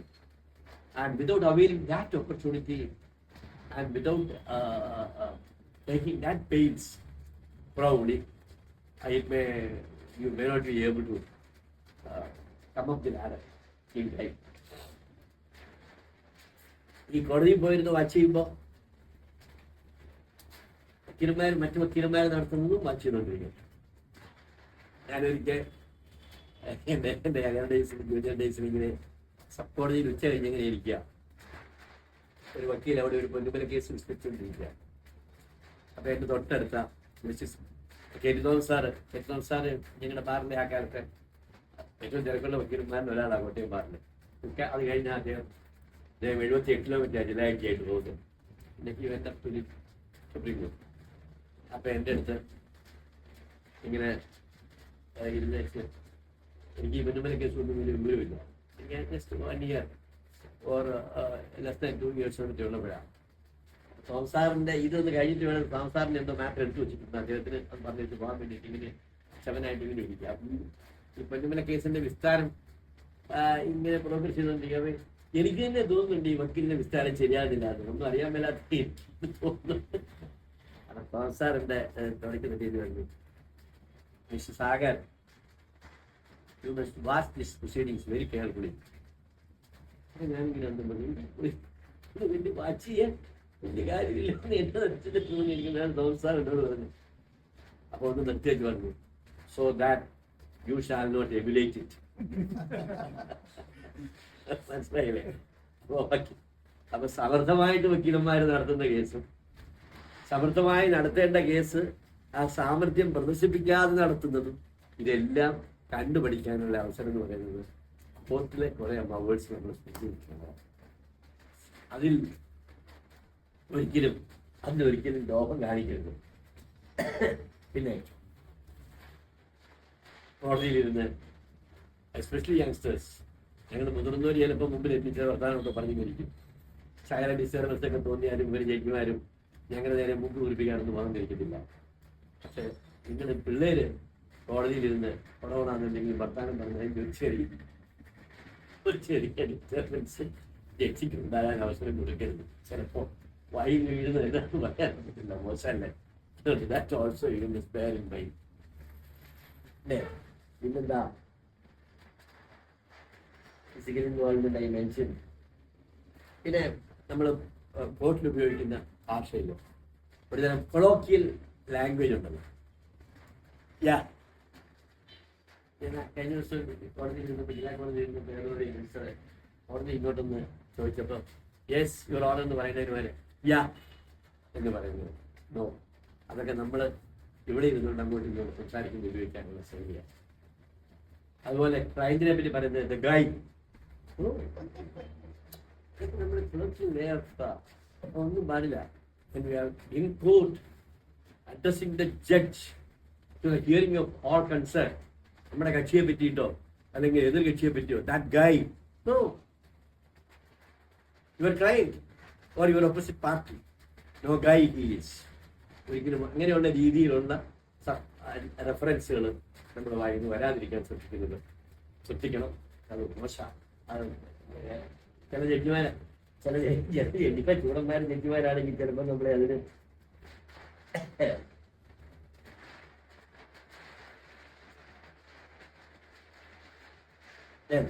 മറ്റൊന്ന് ശ്രദ്ധിക്കാം. As you come of age, clients approach you for various things. The ability to interact with your client, keeping the respectable distance. വളരെ പ്രധാനപ്പെട്ടതാണ്. Never identify with the client. Never identify with the cause of the client. Always keep an objective ആയിട്ടുള്ള ഒരു subjective ആയിട്ടുള്ള ഒരു approach വേണ്ട. അയാളുടെ case അയാൾ നിലയിലെടുത്താണ്. അതിനോട് നിങ്ങൾ കണ്ടാലും ഐഡന്റിഫൈ ചെയ്യേണ്ട കാര്യമൊന്നുമില്ല. കണ്ടമാനം ഐഡന്റിഫൈ ചെയ്ത് കഴിഞ്ഞ് കഴിഞ്ഞാൽ probably we will be debilitating ourself to apply our intellect to the problem to the best efficiency. അതുകൊണ്ട് കക്ഷിയായിട്ട് കണ്ടമാനം അങ്ങോട്ട് താതാത്മ്യമൊന്നും പ്രാപിക്കാൻ പാടില്ല. ഒരു റെസ്പെക്ടബിൾ ഡിസ്റ്റൻസ്. അത് തന്നെയല്ല, ചിലപ്പോൾ ഞാൻ കണ്ടിട്ടുണ്ട് കക്ഷിയുടെ തോളെ കഴിക്കുന്നുണ്ട് കൊച്ചുമട്ടിലമ്മേലും അപ്പറിയിക്കാനും പിന്നെ എൻജോയ്മെന്റും ഒക്കെ അതെല്ലാം നമുക്ക് നിങ്ങളുടെ ഈ നാളുകൾ കിട്ടേണ്ട മാന്യമായി കിട്ടേണ്ട റെസ്പെക്ടബിലിറ്റി അത് ലോപിച്ചു. അതിനൊക്കെ നമ്മൾ കീപ്പ് ചെയ്യേണ്ട കാര്യം ഞാൻ പറഞ്ഞില്ലേ. Once you are in the room, you are a noted and identified person. Society looks upon you as assets. അതിന് പങ്കം വരത്തക്ക ഒരു അവരോട് എക്സ്പീരിയൻസ് ഇപ്പോഴും ഓർക്കുന്നത്. ഇവിടെ പ്രാക്ടീസ് തുടങ്ങിയ ആളുണ്ട്, ഞാൻ ക്ലബും കാര്യങ്ങളും ഒന്നുമില്ല, അവനെ വർക്കുള്ള ആളാ. ഈ ഇതിൻ്റെ മുഴുവനുള്ള മ്യൂസിക്സ് ഇവിടെയായിരുന്നു. കുമിളി കിടക്കണവൻ്റെ മുനിസിപ്പാലിറ്റി കഴിഞ്ഞാലും ഇവിടെയാണ് എന്ന് പറഞ്ഞു കഴിഞ്ഞാൽ. പിന്നെ ഫോറസ്റ്റ് കോടതിയാണെന്നുണ്ടെങ്കിൽ ജില്ലയിൽ എവിടെ ഒരു വിറവ് കിട്ടിയാലും അതിനൊരു സ്പെഷ്യൽ ഫോറസ്റ്റ് കോടതിയായിട്ട് സ്പെഷ്യൽ ഫോറസ്റ്റ് കോടതിയൊക്കെ നേരം വേണം ഓഫീസിൽ ചെന്ന് കഴിഞ്ഞാൽ ഈ കള്ളത്തടി വെട്ടുകാരും അതുപോലെ ഈ ഭൂമിയെ കുറിച്ചുകാരുടെയും അവരുടെയും ഇവരുടെയും ഒക്കെ ആയിട്ട് ഓഫീസിൽ നല്ല തിരക്കിൽ സമയമൊക്കെയുണ്ട്. അപ്പോൾ മിക്കവാറും ഒരു 8, 8:30, 9 മണി വരെയൊക്കെ ഓഫീസിൽ ലൈവ്. അത് കഴിഞ്ഞ് ഇറങ്ങി കഴിയുമ്പോൾ ഞങ്ങൾ തോമസ് ഉണ്ട്, പി സി തോമസ്, അയാളും വളരെ തിരക്കുള്ള. അപ്പൊ ഞങ്ങള് ഞങ്ങൾ എല്ലാവരും കൂടി ആ കോണ്ടിനെന്റിലാണ് നല്ല ഹോട്ടൽ കൂടെ ഉള്ളത്, അതിനകത്ത് കോണ്ടിനെന്റൽ ഹോട്ടലുണ്ട്. അവിടെ പോയി ഇരുന്ന് ചില സ്വറ പറഞ്ഞ് ചില ഭക്ഷണമൊക്കെ കഴിച്ച് ചിലപ്പോൾ ഒരു ഡ്രിങ്കൊക്കെ കഴിച്ച് ഈ ദാണ്ട് കിടക്കണം. അങ്ങനെ ഇരുന്നപ്പോൾ ആ കോണ്ടിനെന്റുകാരൻ അവിടെ കാബറേ ഡാൻസ് തുടങ്ങി. കഴിഞ്ഞില്ലേ, എൻ്റെ മുകളിലൊരു വലിയ ഹാളുണ്ട്, ഇപ്പൊ അത് വാടകയ്ക്ക് കൊടുക്കുന്നു. അപ്പൊ അന്ന് ആ കാലം എന്ന് പറഞ്ഞാൽ ഒരു 81, 82 ഒക്കെയാണ് പിന്നീടാ. 82 കാലം പറ്റിയ. അപ്പൊ അവിടെ അപ്പൊ ഞാൻ നോക്കിയപ്പോഴത്തേക്കും അതാ ഈ ടൗൺ കഴിഞ്ഞ് കഴിഞ്ഞാൽ പിന്നെ ഇടയ്ക്ക് വേറെ ഒന്നുമില്ല, തന്നെ അത് വേറെ ഒന്നുമില്ല, അവിടെ എല്ലാം ബ്ലാങ്കാ. അപ്പൊ സുഖമായിട്ട് ഞങ്ങളെ ഒരു ഡ്രിങ്കൊക്കെ കഴിച്ചു പോകുന്ന ആരും അറിയാനൊന്നും പോകുന്നില്ല. അപ്പൊ ഞാൻ തോമയോട് പറഞ്ഞു, എടാ അപ്പൊ ഞങ്ങളൊരുമാതിരി ചെറുപ്പക്കാരുമാണ്, കടവന്മാരൊന്നും ആയിട്ട് എടാ ഇത് ശരിയാവില്ല, ഇത് ശരിയാവില്ല, നമുക്ക് വേറെ ഹൈഡ് ഔട്ട് കണ്ടുപിടിക്കേണ്ടി വരും കൂടാൻ എന്ന് പറഞ്ഞിട്ട് ഈ കോൺഫിഡൻസ്ലി ഹോട്ടലിൽ പോയി ഓഫീസ് കഴിഞ്ഞിട്ട് ഒരു സമയം സ്പെൻഡ് ചെയ്യുന്ന പരിപാടി സ്റ്റോപ്പ്. അപ്പൊ ഞങ്ങളൊന്ന് ആലോചിച്ച് ഒരു ക്ലബ്ബ് തന്നെ നമുക്ക് തുടങ്ങിക്കളയാണ്, ക്ലബ് പേര് കൂടിയിട്ടു. അങ്ങനെ ഇരുന്നപ്പോഴത്തേക്കാണ് സംബടി ഞങ്ങൾ രണ്ടുപേരെയും ലാൻഡ്സ്ലോട്ട് ഇൻവൈറ്റ് ചെയ്യുന്നുണ്ട്. അതുകൊണ്ട് ഇതിന് ക്ലബ് ഉണ്ടാകുന്നില്ല. അത്യാവശ്യം ഓഫീസർ 8, 9 മണിയാകുമ്പോൾ തീർന്നു വെച്ച് 11 സമയമൊക്കെ പോയി ക്ലബ് ലൈഫ് കഴിഞ്ഞു വിടുപോയി. ഞാൻ പറഞ്ഞത് ചിലതല്ല, ചില ചെറിയ ചെറിയ പ്രഷേഴ്സും ചില ചെറിയ ചെറിയ കമ്പനികളും കാര്യങ്ങളും ഒക്കെ ഒരുപക്ഷെ lawyer and the society around you recognize you as a lawyer in laws. Well, അതിന് പാലിക്കേണ്ട ഒരു മിതത്വം, അതിന് പാലിക്കേണ്ട ഒരു ഡിസ്റ്റൻസ് പാലിച്ചുകൊണ്ട് തന്നെ കൊണ്ടു നടക്കണം അവനവനെ എന്ന് എനിക്കൊരു ഉപദേശം തരാനുണ്ട്.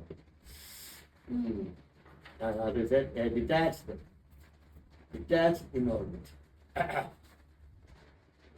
പിന്നെന്താ, പിന്നെ കോടതിയിലും കേസ് വായിച്ചുകൊണ്ടിരിക്കുമ്പോൾ ജഡ്ജിമാരോടൊക്കെ ചില ഫലിതം പറയുന്നത് അത് വേണ്ട. എല്ലാ ജഡ്ജിമാർക്കും ഈ നമ്മൾ ഫലിതം പറയുന്നതൊന്നും അത്ര പിടിച്ചെന്നിരിക്കുന്നില്ല, മനസ്സിലായി. ചിലർ വളരെ ലൈവായിട്ടൊക്കെ അതിനോട് പ്രതികരിച്ചിരിക്കും. അതുകൊണ്ട് അങ്ങനെ ഈ ബാധിക്കുന്നതിനിടയ്ക്ക് ഒരു നാടൻ ഫലിതമൊക്കെ ഒന്ന് കാച്ചി ഒന്ന് ഷൈൻ ചെയ്തേക്കാം എന്നൊന്നും ആദ്യകാലത്തൊന്നും ഏതായാലും ശ്രമിക്കരുത്. എന്നെ പോലെ കഷണ്ടിയൊക്കെ ആയി അല്ലെങ്കിൽ തലയൊക്കെ നല്ലപോലെ നരച്ചു കഴിഞ്ഞ് ഒരുപക്ഷെ പറഞ്ഞാലും കുഴപ്പമില്ല.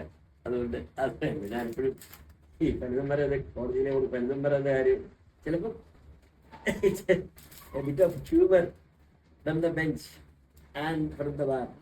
ഓർമ്മിക്കുന്നു വളരെ രസകരമായ ഒരു ഫലിതം. ഹൈക്കോടതിയിൽ എൻ്റെ ഒരു കേസിൽ TS വെങ്കടേശ്വര സ്വാമി ഞാൻ എൻക്വയറി ചെയ്തിട്ടുണ്ട്. അപ്പം ഞാൻ ക്ലയൻറ്റ് എൻ്റെ കൂട്ടത്തിൽ ഞാനും ഉണ്ട്, കോടതിയിലുണ്ട്.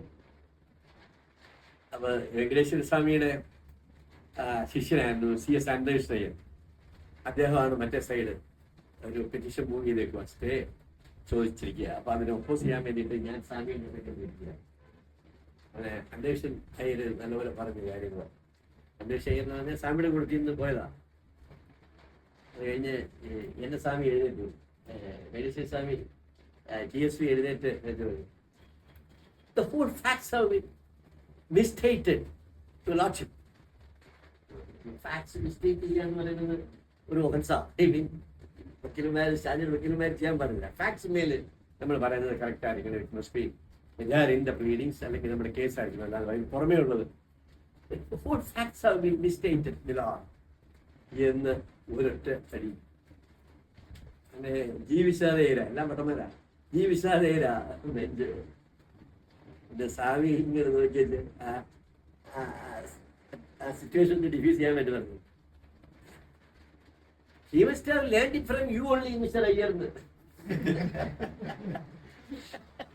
He must have learned it from you only, Mr. Iyer.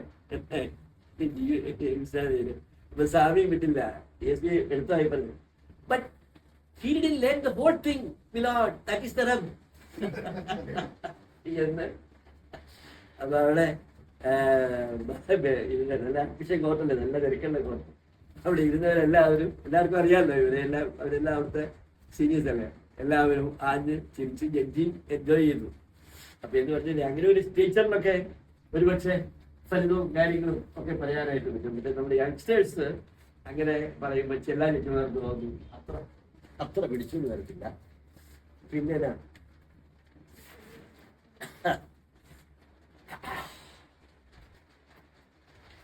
So പിന്നെ ഒറ്റ കാര്യവും കൂടെ ഞാൻ പറഞ്ഞില്ലേ, ഈ മനുഷ്യന്റെ നീതി നടപ്പാക്കാത്തടുത്ത് ദൈവം നീതി നടപ്പാക്കുന്ന ചില അനുഭവങ്ങൾ ഉണ്ടായിട്ടുണ്ട്. അതുകൊണ്ട് പറഞ്ഞാൽ നിർത്താം. സമയയോ പോകാൻ? ദൂരെ പോകേണ്ടതൊന്നും ഇല്ലല്ലോ. എൻ്റെ ഒരു ഡബിൾ മർഡർ കേസിലെ ഒരു കക്ഷി, അതൊരു ആശ്ചര്യമാണ്. അയാളെ അമ്മായിയപ്പനെ തൊട്ടുകൂടി കൊണ്ട് തലക്കടിച്ചു കൊണ്ടു, കൊന്നിട്ട് വീടിന്റെ അടുപ്പുവാദവും കൊടുത്തിട്ട് അവിടെ കുഴിച്ചു. അത് കഴിഞ്ഞൊരു 2-3 മാസം കഴിഞ്ഞപ്പോ അളിയനെ തൊട്ടുകൂടി കൊണ്ട് തലക്കടിച്ചു, മിറ്റത്തിന്റെ താഴെ പറമ്പില്, അറിയാത്ത പോലെ. അപ്പൊ ഈ അളിയൻ ഇത് കേസ് 2 കേസാണ്. കേസ് പ്ലാന് ഈ 2 കൊലപാതകം ചെയ്തവനാണെങ്കിലും എനിക്ക് അയാളോടൊരു വെറുപ്പ് തോന്നിയിട്ടില്ല. കാരണം പറ്റുന്നതല്ല, ഈ അമ്മായിയപ്പൻ ഇങ്ങനെ തെണ്ടി നടക്കും. 1 രൂപ ചായ കുടിക്കാൻ 50 പൈസ എൻ്റെ കാലത്ത്, എൻ്റെ മുമ്പായിരുന്നു 85 കാലമായിട്ട്. അപ്പൊ ഈ അമ്മായിയപ്പനെ വിളിച്ച് പറയും, അമ്മാവൻ ഇങ്ങനെ പോകണ്ട, എൻ്റെ കൊടുത്ത് നിന്നേച്ചാൽ മതി. നല്ല പണിക്കാരനാണ്. ശരി, നല്ല പണിയുണ്ടെന്ന് പണി കഴിയാവുന്നവരാണെന്നുണ്ടെങ്കിൽ അത്യാവശ്യം ഞാൻ നോക്കിക്കോളാം, കുറച്ച് ദിവസമൊക്കെ നിൽക്കും, അത് കഴിയുമ്പോൾ ഉപയോഗിക്കും, സ്ഥിരമായാൽ. അങ്ങനെ പറഞ്ഞു കൊടുത്ത് ഒരു ദിവസം ഉപദേശം കൊടുത്തപ്പോൾ ഏതാണ്ട് തറഞ്ഞിൽ പറഞ്ഞപ്പോഴാണ് ഒട്ടോട് ചിലവാക്കില്ല. അളിയനെ അടിക്കാൻ കാര്യം എൻ്റെ പെങ്ങളെ പന്തിയുടെ പെങ്ങളെ കല്യാണം കഴിച്ചിരിക്കുന്നുണ്ട്. അവൻ മദ്യപാനം ആ പെങ്ങളെ ഭയങ്കരമായിട്ട് പീഡിപ്പിക്കുന്നതും ഇതുമൊക്കെ ആയിട്ട് പെങ്ങൾ പലതവണ പരാതി കാര്യത്തിന് പലതവണ ഉപദേശിച്ചു. അവസാനം കേരളത്തിൽ കുടിച്ചില്ലേ വലിയ കുഴപ്പമില്ല. അവസാനം ഒരു തവണ വർത്താനം പറഞ്ഞു കഴിഞ്ഞപ്പോൾ ഏതാണ്ട് പറഞ്ഞപ്പോൾ പാർട്ടികൾക്കുമായി അവനെയും കുടിച്ചിട്ടു. കേസ് ശങ്കരനാരായണ സ്വാമി ഇരിക്കുന്നതാണ്. വിലായത്ത് ചെയ്യുന്നു, ഹരീഷ് വിലായത്ത്. പിന്നീട് ഹൈക്കോടതിയിലേക്ക് പോയി ശങ്കരനെ കാണിച്ചു. സ്വാമിയുടെ കോടതിയിൽ വിസ്തരിച്ചു. അമ്മായിയമ്മനെ കുറിച്ചിട്ട് കേസ് വിട്ട്, അത് വിട്ട്. എന്നിട്ട് അതിനെ കുറിച്ചിട്ട് ആ കൊലപാതകത്തിൽ ലൈഫ് കൊടുത്തു. അപ്പൊ അത് ഹൈക്കോടതിയിൽ അപ്പീൽ കൊടുക്കാനായിട്ട് ഞാൻ ഹൈക്കോടതിയിൽ പോകുന്ന കാലമല്ല, ഹൈക്കോടതിയിൽ അപ്പീൽ കൊടുക്കാനായിട്ട് അവിടെ എൻ്റെ ഒരു സ്നേഹിതന് പറഞ്ഞ അപ്പീൽ കൊടുത്തു. ഒരു 2 കൊല്ലം ആയപ്പോഴത്തേക്കും അപ്പീൽ എടുത്തു. ആദ്യം കേട്ടു. ഇച്ചിരി ഫ്ലോ ഉണ്ടായിരുന്നു പ്രോസിക്യൂഷൻ, അതും വിട്ടു. അതും രക്ഷപ്പെട്ടു പോയി. അങ്ങനെ ഇത് വർഷങ്ങൾ 85 ഒരു 87 കാലത്ത്. അപ്പൊ ഒരു ദിവസം ജയിലിൽ നിന്ന് ഇറങ്ങിയ വഴി ഇവൻ നെടുങ്കണ്ടം പാസിന് തിരുവനന്തപുരത്ത് നിന്ന് കയറി വന്നിട്ട് വന്ന് എന്നെ മുട്ടി വിളിച്ചു. ഞാൻ 6 മണിക്ക് എഴുന്നേറ്റ് നിൽക്കുമ്പോൾ ഇവനെ അറിയാം. നീ എന്നടാ ജയിലിൽ ചാടിയൊന്നുമില്ല. ഇല്ല സാറേ, എന്നെ വിട്ടെന്നു. അപ്പൊ വിട്ടവര് എനിക്ക് അറിയാൻ തരാം. സലാം വാദിച്ചിട്ടുണ്ടെന്ന് പറഞ്ഞായിരുന്നു. അപ്പൊ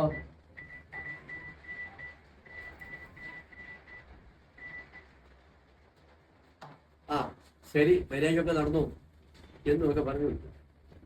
അതെല്ലാം കഴിഞ്ഞ് ഒരു 20 കൊല്ലം 25 കൊല്ലം കഴിഞ്ഞിട്ടായിരുന്നു ഒരു ദിവസം ഞാൻ ഫസ്റ്റ് ട്രാക്ക് കോളേജിൽ മോണ്ടിത്തെ കോളേജിൽ നോക്കിയപ്പോൾ എം.എൻ. സാർ ഒരു ഇയാളെ കൂട്ടി നിർത്തി വിസ്തരിക്കുക.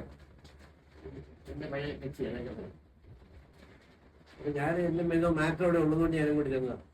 ഞാനിങ്ങനെ നോക്കി പരിചയമുണ്ടല്ലോ, എനിക്കിങ്ങനെ സൂക്ഷിച്ച് നോക്കിയിട്ട് ഞാൻ സാറിന് മുഖത്തേക്ക് നോക്കി. അതായത് സ്നേഹിതന്റെ പഴയ പ്രതി തന്നെയാണ്. എനിക്ക് എന്നാ കേസ് ഒരാളെ കൂട്ടിയിരിക്കുന്ന ഒരാൾ പ്രതിയായിട്ട് കൂട്ടിയിരിപ്പുണ്ട്. അതോ അയാളെ മകളെ കിട്ടിയവനാ. എന്നാ കേസ്? മകളെ കിട്ടിയവനുമായിട്ട് അയാൾ വഴക്കുണ്ടാക്കി. മകളെ കിട്ടിയവന് ഒരു കുത്തു കൊടുത്തു. അയാളെ കൈക്ക് സ്വാധീനമില്ലാതെ ഏത് കൈ കൊണ്ടാണോ കൊട്ടുപൊടി വെച്ച് 2 പേരുടെ തല പൊളിച്ചത്, ആ കൈ ഞാൻ സംസാരം ചെയ്ത് മനുഷ്യനീതി പരാജയപ്പെട്ടെടുത്ത് ദൈവനീതി നടപ്പാക്കുന്ന ചിത്രമാണല്ലോ എന്ന് പതുക്കെ പറഞ്ഞു. കൃത്യമാണോ എന്ന് പറഞ്ഞു. ഇങ്ങനെ പല അനുഭവങ്ങള് ഈ ദീർഘകാലത്ത് ഇങ്ങനെ ഓർത്തെടുത്താൽ നമുക്കാണ് പലതും. ഞാൻ മുമ്പേ പറഞ്ഞില്ലേ, നീതി ചെയ്യാൻ മനസ്സുള്ളവന് നീതി വാങ്ങിച്ചു കൊടുക്കാൻ നമുക്കൊരു പക്ഷെ എളുപ്പമായിരിക്കും എന്ന് പറഞ്ഞില്ലേ. എന്ന് പറഞ്ഞാല് പലപ്പോഴും മനുഷ്യനീതി പരാജയപ്പെടുത്തെടുത്ത് ഈ ദൈവം നീതി നടപ്പാക്കുന്ന അനുഭവങ്ങളും ഇതിലൂടെയൊക്കെ ഇങ്ങനെ കുറെ കാലം കഴിയുമ്പോൾ നിങ്ങൾക്കും കണ്ടെടുക്കാനായിട്ട് കഴിഞ്ഞേക്കും ഞാൻ പറയുക. സോ ചെറിയ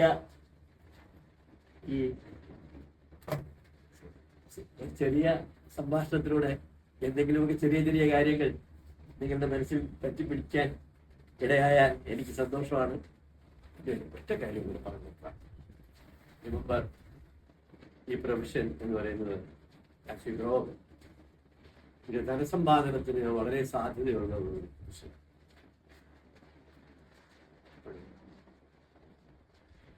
പിന്നെ ഞാൻ ഈ എന്റെ കൂടെയുള്ള പിള്ളേരോടൊക്കെ പറയുന്ന ഒരു വർത്തമാനമുണ്ട്. ഇവിടെ പറഞ്ഞു നിർത്താൻ ശരി, നമ്മുടെ സാമർഥ്യം നമ്മുടെ കക്ഷികൾക്ക് അർഹമായ നീതി വാങ്ങിക്കൊടുക്കാൻ വേണ്ടി ഉപയോഗിക്കാം. അർഹമായത് നമ്മുടെ കക്ഷികൾക്ക് നേടിക്കൊടുക്കാൻ വേണ്ടി നമ്മുടെ സാമർഥ്യം ഉപയോഗിക്കും.